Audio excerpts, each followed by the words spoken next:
Cockroach जनता party CJP का गठन हो चुका है और ये पार्टी वो है जिनको हमारे मुख्य न्यायाधीश जी ने बोला था कि ये सब युवा जो है कॉकरोच है, ये बेरोजगार लेजी लोगों का ग्रुप है जो कि हमारे सिस्टम को खोखला कर रहा है। आरटीआई के माध्यम से, सोशल एक्टिविज्म के माध्यम से और कोर्ट केसेस के माध्यम से ये डेवलपमेंट रोकना चाहते हैं। उसके बाद इन्होंने जस्टिफिकेशन दिया कि नहीं, मैंने ऐसा नहीं बोला था, मैं तो कॉकरोचों की, युवाओं की बहुत इज्जत करता हूं और युवा मुझसे बहुत प्यार करते हैं। उसके बाद खैर जो भी हुआ, रिजल्ट ये निकला कि एक पार्टी बनाई गई, पॉलिटिकल पार्टी, कॉकरोच जनता पार्टी, जो बेरोजगार और लेजी की आवाज है। इनका मोटो है, हम डेमोक्रेटिक हैं, सोशलिस्ट हैं, सेक्युलर हैं, लेजी है।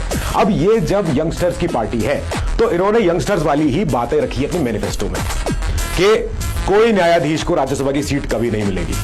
दूसरी चीज, अगर कहीं पे वोटरों का डिलीशन होता है, कहीं पे अगर वोटर लिस्ट में से नाम काटा जाता है तो मुख्य चुनाव आयुक्त के ऊपर लगाएंगे यूएपीए।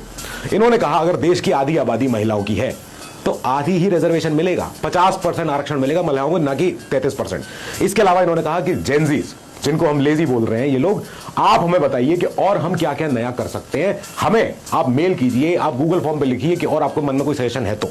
ना कई लोग इनको लिख रहे हैं कि आरटीआई को स्ट्रांग करो, राइट टू रिकॉल लेके आते हैं। कई लोग लिख रहे हैं कि और भी चीजें लानी चाहिए जैसे ऑडिट हर चीज का। और इन्होंने कहा कोई कॉकरोच केयर फंड नहीं बनेगा। इन्होंने कहा कोई कभी भी ऐसा इलेक्टोरल बॉन्ड जैसी कोई पॉलिटिकल डोनेशन होगा ही नहीं, सब कुछ टैक्सेबल दायरे में होगा अगर ये पार्टी सत्ता में आ जाती है, जो कि इनका हक है चुनाव लड़ना। तो ये एक एग्जाम्पल होगा पूरी दुनिया के लिए कि बिना नेपाल जैसे वायलेंस के, बिना बांग्लादेश जैसे वायलेंस के तख्ता पलट कर दिया इन्होंने। आप इमेजिन करिए ना, ये हमारी आर्टिकल 19 का सामने सामने उदाहरण है। Right to form association, right to form political parties, that is article 19(1). तो ये तो हम कर ही सकते हैं। और ये बच्चों ने सिस्टम पलट दिया उन्हीं लोगों के ऊपर जो सिस्टम के हिस्सा थे या सिस्टम के टॉप पे बैठे थे। So hats off to Gen Zs and kudos to you.